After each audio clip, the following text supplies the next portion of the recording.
Hi hello guys, how are you? ఈరోజు నేను బెండకాయ పులుసు చేస్తున్నానండి. సో ఇందుకోసం మనం దసలలో కొంచెం ఆయిల్ వేసుకుందాం. ఆయిల్ వేసుకున్న తర్వాత అందులో కొంచెం జీలకర్ర అండ్ ఇంకా ఆవాలు వేసి చిట్పట్లాడాలి. సో ఆ తర్వాత ఎండుమిర్చి, కరివేపాకు, అట్లాగే మనం కట్ చేసుకున్నటువంటి బెండకాయ ముక్కలు, ఆనియన్ అండ్ పచ్చిమిర్చి వేసి ఇప్పుడు ఇందులో మనం పసుపుని యాడ్ చేసుకుందాం.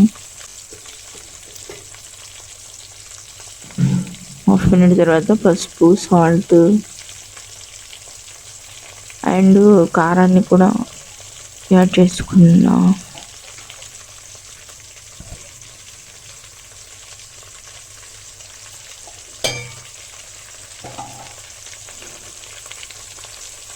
ఇప్పుడు ఒకసారి బాగా కలుపుకుందాం.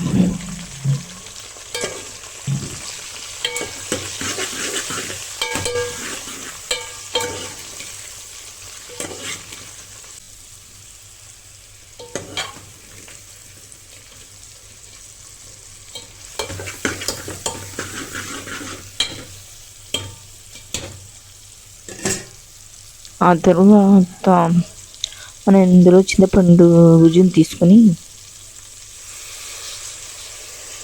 యాడ్ చేసుకుందాం. పెద్ద నిమ్మకాయ సైజ్ అంతా.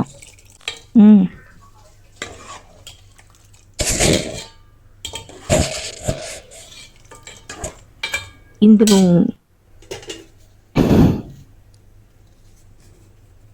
నేను పోపులో ఇంగు వేయడం మర్చిపోయినా, సో ఇప్పుడు కొంచెం యాడ్ చేస్తున్నానండి.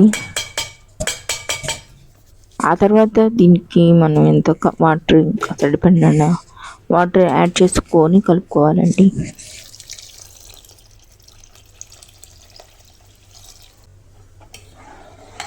ముందు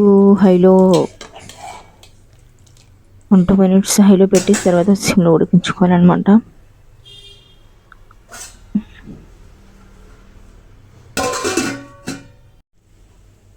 తర్వాత ఇందులో కొద్దిగా బెల్లం ముక్క వేస్తే టేస్ట్గా ఉంటుంది. మరి ఎక్కువ కాకుండా కొంచెం. Okay, thank you. Like my video. Bye.